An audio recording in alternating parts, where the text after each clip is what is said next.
बहुत समय पहले की बात है जब एक भूत और एक चुड़ैल दोनों हमेशा साथ घुमा करते थे। वो दोनों मरने से पहले पति पत्नी थे और दोनों की मौत दिवाली वाले दिन एक एक्सीडेंट में हो गई थी। मरने के बाद दोनों भूत और चुड़ैल बन गए और यहाँ से वहाँ भटकने लगे। उनको एक जगह रहना बिल्कुल भी पसंद नहीं था। उनको मरने से पहले भी घूमने का बहुत शौक था और मरने के बाद भी उनको घूमने का उतना ही शौक था। एक दिन वो हमेशा की तरह कोई नई जगह घूम रहे थे, पर उनको वहाँ कुछ ठीक नहीं लग रहा था। यहाँ कितनी शांति है, दिवाली आने वाली है और इतनी शांति, बड़ी अजीब बात है। हाँ, तुम बिल्कुल ठीक बोल रही हो। दिवाली से 1 महीना पहले लोग उसकी तैयारी में लग जाते हैं, पर यहाँ तो लग ही नहीं रहा कि 10 दिन बाद दिवाली है। तभी वहाँ उनको कुछ गरीब बच्चे मिट्टी में खेलते दिखते हैं। उसके बाद वो दोनों भूत और चुड़ैल पूरे गांव में घूमते हैं और उनको गांव की हालत देखकर समझ आ जाता है कि यहाँ आखिर दिवाली के मौके पर भी इतनी शांति क्यों है। यहाँ तो बहुत ही गरीबी है। हाँ, सभी लोग बस अपना मेहनत में लगे और बच्चे खेल में। मैं सोच रही हूँ कि क्यों ना हम इस बार इन बच्चों की दिवाली को यादगार बना दे। पर वो कैसे? यहाँ कोई खाली जगह पटाखे की दुकान खोलकर हम बच्चों को फ्री में पटाखे देंगे और सोचो ये बच्चे कितने खुश हो जाएंगे। हाँ, ये तो बड़ा अच्छा आइडिया है, पर हमारे पास उसके लिए पटाखे भी तो होने चाहिए। तो चलो पहले हम कहीं से पटाखों का इंतजाम करते हैं। बस फिर दोनों भूत और चुड़ैल निकल पड़ते हैं पटाखों की तलाश में। उनको फिर आसपास कुछ छोटी मोटी पटाखे की दुकान दिखती है और भूत वहाँ से पटाखे चुराने के लिए बोलता है। नहीं नहीं, हम इन गरीब दुकानदारों के पटाखे नहीं लेंगे। ये भी बेचारे 2 पैसे कमाने बैठे हैं। अगर हम इनके पटाखे चुरा लेंगे तो इनको तो नुकसान हो जाएगा। अरे तो फिर हम पटाखे लाए कहाँ से? चलो मेरे साथ, मुझे पता है हमें पटाखे कहाँ से लेने हैं और किसी को कोई फर्क भी नहीं पड़ेगा। चुड़ैल उस भूत को अपने साथ दूर एक जगह लेकर जाती है जहाँ पटाखों की बहुत ही बड़ी फैक्ट्री होती है। उस फैक्ट्री में चारों तरफ बस पटाखे ही पटाखे बन रहे होते हैं। ये वो जगह है जहाँ से हम अगर कुछ पटाखे चुरा भी लेंगे तो किसी को कोई फर्क नहीं पड़ेगा। चलो फिर जल्दी करो, किस बात का इंतजार है? दोनों चुड़ैल भूत फिर वहाँ से ढेर सारे पटाखे चुरा कर उस गाँव में ले आते हैं और एक खाली पड़ी जगह पर पटाखे की दुकान खोल लेते हैं। अब हमको अपना अपना भेष बदलना होगा, वरना हमें देखकर सब डर कर भाग जाएंगे। हाँ, सही कहा तुमने। दोनों जादू से अपना अपना भेष बदल कर आम लोगों की तरह बन जाते हैं। उसके बाद वो दुकान में अच्छे से पटाखे सजाने लगते हैं और दुकान के बाहर एक बोर्ड भी लगा देते हैं जिस पर लिखा होता है पटाखे की दुकान। अब उनको ग्राहक के आने का इंतजार रहता है। धीरे धीरे करके अब वहाँ लोग आना शुरू हो जाते हैं और सबसे ज्यादा बच्चे। अरे भैया, ये हमारे गांव में पटाखे की दुकान कब खुल गई? अरे वाह, अब तो हम भी पटाखे खरीदेंगे और दिवाली मनाएंगे। हाँ चुन्नू, चल मम्मी से पैसे लेकर आते हैं। सब लोग दूर से ही पटाखे की दुकान देखते रहते हैं, पर किसी की भी हिम्मत उस दुकान पर जाने की नहीं होती। वहाँ सब लोग इतने गरीब होते हैं कि खाने को मिल जाए उनके लिए वही बहुत होता है। पटाखे खरीदना तो उनके लिए सपने से कम नहीं था। पर उनमें से चुन्नू और मीना अपने घर पटाखे के लिए पैसे लेने जाते हैं। जब वो अपनी माँ को पटाखे की दुकान के बारे में बताते हैं तो पहले तो उनकी माँ बड़ी हैरान होती है, पर फिर वो बच्चों को डांट कर भगा देती है कि उसके पास कोई पैसे नहीं है। बेचारे बच्चे उदास मुंह लेकर वापस उस पटाखे की दुकान के बाहर आकर खड़े हो जाते हैं और दूर से ही पटाखे देखकर खुश हो रहे होते हैं। अरे ये लोग तो दूर से ही देखे जा रहे हैं, आखिर ये दुकान पर आ क्यों नहीं रहे? अरे कैसे आएंगे, उनके पास पैसे नहीं होंगे ना पटाखे के लिए, तो फिर कैसे आएंगे? देखो, अगर हमने इनको मुफ्त में पटाखे बांटना शुरू कर दिया तो इन लोगों को हम पर शक हो जाएगा। तो हमें अब कुछ और ही सोचना पड़ेगा। हाँ, तुम बिल्कुल सही बोल रही हो। दोनों बहुत देर तक यही सोचते रहते हैं और फिर चुड़ैल को एक आइडिया आता है। क्यों ना हम एक खेल खेलें? हम गत्ते से गोल चक्र बनाते हैं और फिर उस पर हम एक जगह पटाखा और बाकी जगह पैसे पैसे लिख देंगे। फिर हम बच्चों को वो गोल चक्र घुमाने को बोलेंगे। एरो अगर पटाखे पर रुका तो उसे मुफ्त में पटाखे मिल जाएंगे, वरना उसे पैसे देकर खरीदना पड़ेगा। अरे पर बस एक जगह पटाखा लिखेंगे तो किसी की भी नजर उस पर कैसे रुकेगी? ज्यादा तो पैसे लिखे हुए पर ही रुकेगा ना, और यहाँ पैसे तो कोई देगा ही नहीं ना। भूल गए क्या कि हम भूत और चुड़ैल हैं? एरो कहाँ रुकेगा, वो हमारे हाथ में है, समझे? मैं तो सच में। बस फिर दोनों यही तरकीब लगाकर एक गोल चक्र बना लेते हैं और बच्चों को उसे खेलने के लिए बुलाते हैं। बच्चे और बड़े ये सुनते ही बड़े खुश हो जाते हैं और फिर एक एक करके वो अपनी किस्मत आजमाने चल पड़ते हैं। क्या ये गोल चक्र घुमाने के आप हमसे पैसे लोगे? नहीं नहीं, कोई पैसा नहीं, एकदम मुफ्त। चलो आओ, जल्दी से चक्र घुमाओ। मीना उस गोल चक्र को घुमाती है और एरो जैसे ही पैसे पर आकर रुकने वाला होता है कि भूत जादू से उसे पटाखे पर कर देता है। मीना खुशी से उछल पड़ती है और वहाँ खड़े सारे बच्चे ताली बजाने लगते हैं। अरे वाह, इस छोटी बच्ची की किस्मत तो बड़ी तेज है। आओ बच्ची, ये लो पटाखे और दिवाली पर खूब जलाना। मीना पटाखे लेकर बड़ी खुश होती है। आखिर जिंदगी में पहली बार उसको पटाखे मिले होते हैं।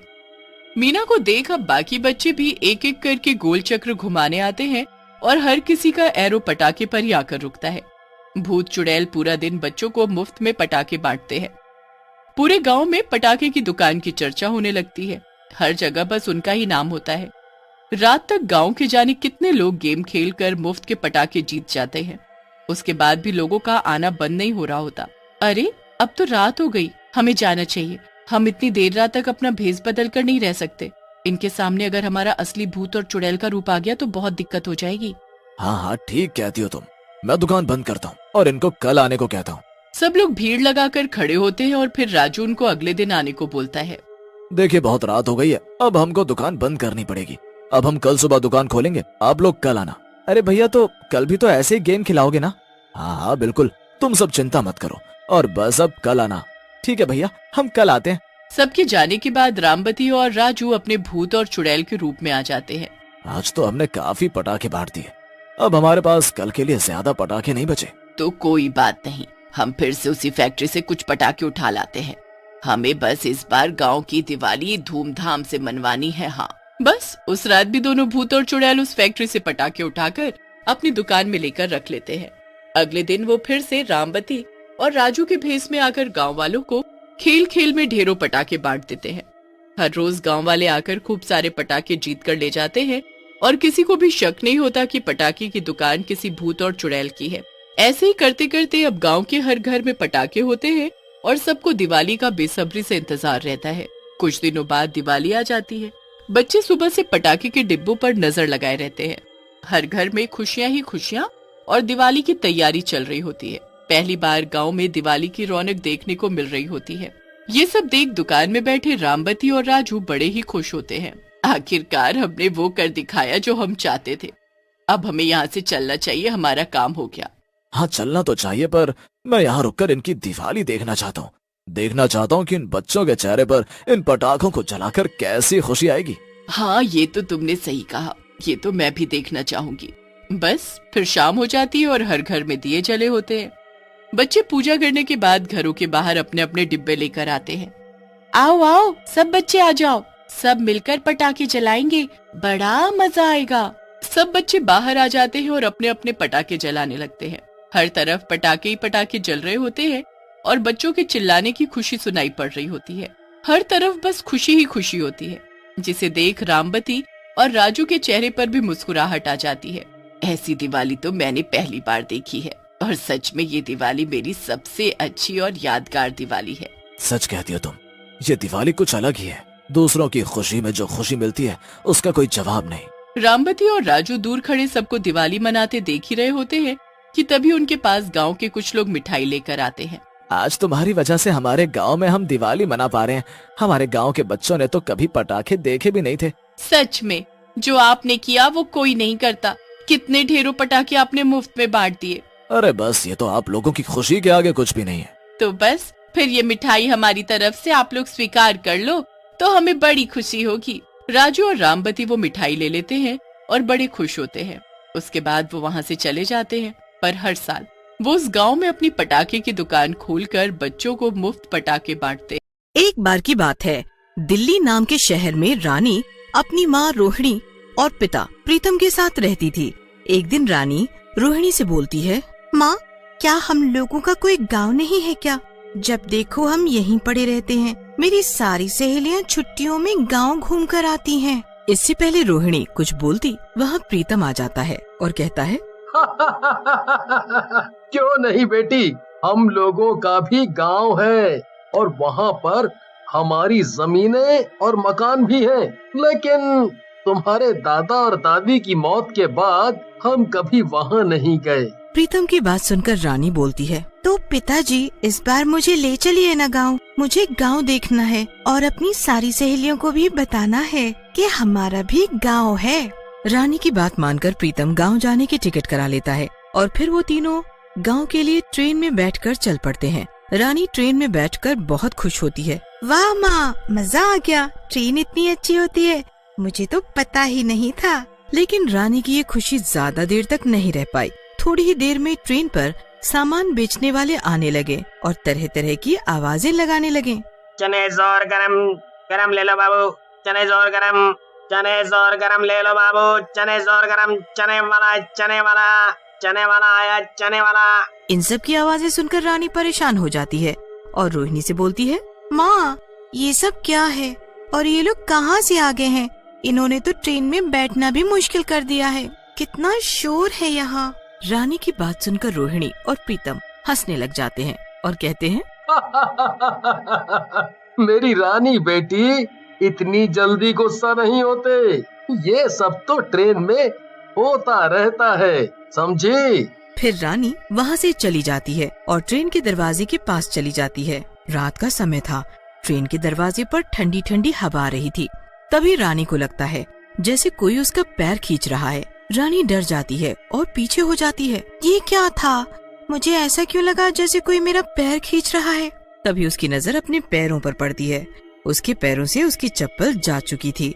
ये देखकर रानी बहुत घबरा जाती है और रोहिणी और प्रीतम के पास जाकर उन्हें पूरी बात बताती है, जिसे सुनकर प्रीतम बोलता है, अरे तुम डरो मत बेटी, ट्रेन में कई बार ऐसा लगता है तुम दरवाजे के ज्यादा पास चली गई होगी। फिर रानी डरते डरते ट्रेन में सो जाती है और अगले दिन जब उसकी आंख खुलती है तो उसकी ट्रेन उसके गांव वाले रेलवे स्टेशन पर खड़ी होती है। प्रीतम रानी से कहता है, उठ जाओ रानी बेटा, हम अपने गांव आ गए हैं। फिर प्रीतम, रानी और रोहिणी गांव में अपने घर के अंदर चले जाते हैं। घर बहुत ही बड़ा होता है।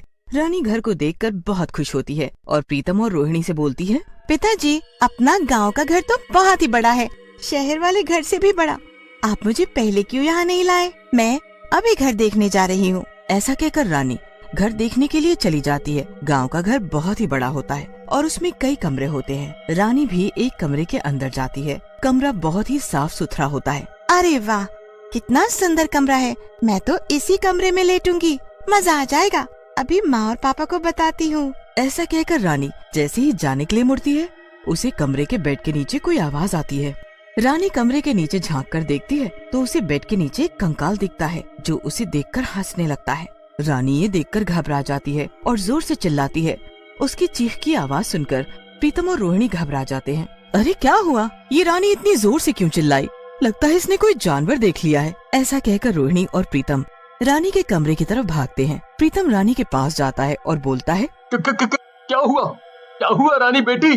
इतनी जोर से क्यों चिल्लाई? कोई जानवर देख लिया क्या? रानी घबराते हुए बेड की तरफ इशारा करने लगती है। प्रीतम और रोहिणी बेड के चारों तरफ और नीचे देखते हैं। रोहिणी रानी से बोलती है, अरे कुछ भी नहीं है यहाँ, क्यों घबरा रही हो? फिर रानी प्रीतम और रोहिणी को कंकाल वाली बात बताने लगती है। रानी की बात सुनकर प्रीतम हंसने लगता है और बोलता है, कंकाल। अरे रानी बेटी, तुम्हें कोई गलत फहमी हुई है। अरे ऐसा कुछ भी नहीं है। तुम डरावनी फिल्में कम देखा करो। ऐसा कहकर प्रीतम वहाँ से चला जाता है। रानी भी खेलने में लग जाती है। रात के समय जब रानी सो रही होती है, तभी उसे ऐसा लगता है कोई उसके बालों में हाथ फेर रहा है। रानी घबरा कर उठती है।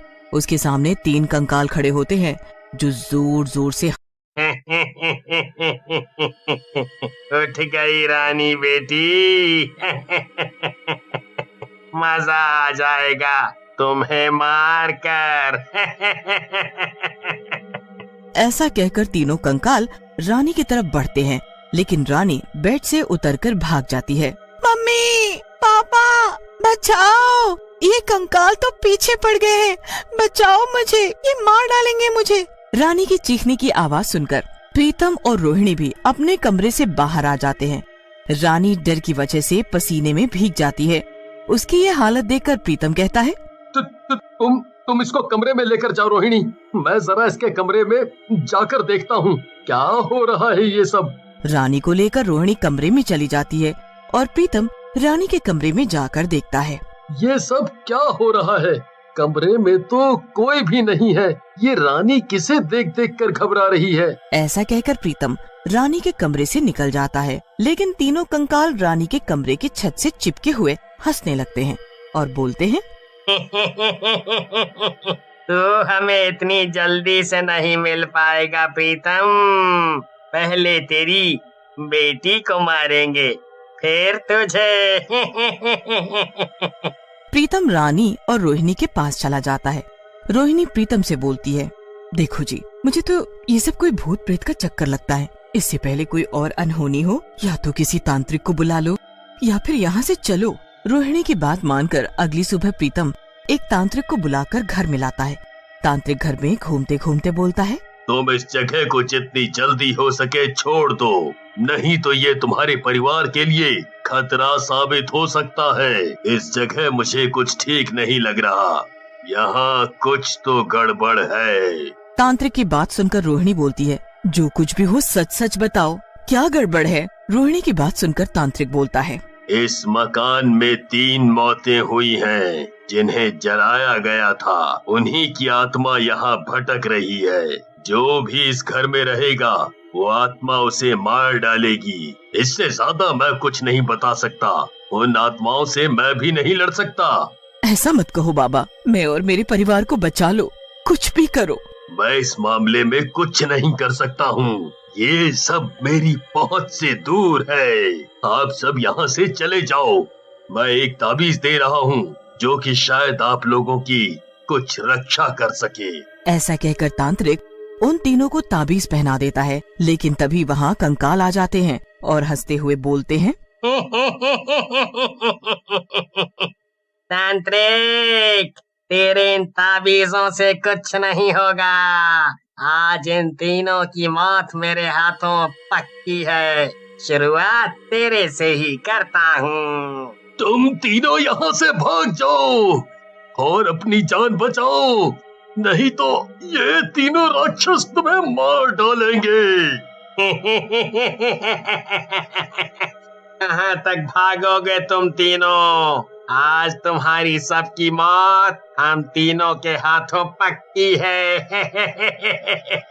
ऐसा कहकर कंकाल भी उनका पीछा करने लगते हैं। रानी, रोहिणी और प्रीतम भागते भागते एक ट्रेन पर चढ़ जाते हैं, लेकिन तभी वो ट्रेन झटका मारकर रुक जाती है। प्रीतम झांक कर देखता है तो ट्रेन के आगे वही तीनों कंकाल खड़े होते हैं। एक कंकाल उन तीनों के पास आता है और बोलता है, कहाँ तक भागेगा रे प्रीतम? बचपन में भी तू हम तीनों को मार कर भाग गया था और अब भी भाग रहा है। कंकाल के मुंह से बचपन की बात सुनकर रोहिणी कंकाल से बोलती है, ये कैसी बातें कर रहे हो तुम? ये तो कभी गांव में रहे ही नहीं। कंकाल फिर रोहिणी को सारी बात बता देता है, जिसे सुनकर रोहिणी गुस्से में बोलती है, ये तो इसने बहुत गलत किया तुम लोगों के साथ, लेकिन इसकी गलती की सजा मेरी बेटी को क्यों? उसकी तो कोई गलती नहीं है, उसे जाने दो, छोड़ दो उसे। रोहिणी की बात सुनकर कंकालों को रोहिणी और रानी पर दया आ जाती है और कंकाल बोलता है, ठीक है बहन, तुम और तुम्हारी बेटी यहाँ से चले जाओ, लेकिन इस दुष्ट को हम नहीं छोड़ेंगे। तुम जाओ यहाँ से। रोहिणी रानी को लेकर वहाँ से जाने लगती है। तभी प्रीतम बोलता है, मुझे छोड़कर मत जाओ, मुझसे गलती हो गई है रोहिणी, मुझे छोड़कर मत जाओ। और तीनों कंकाल प्रीतम को मार डालते हैं।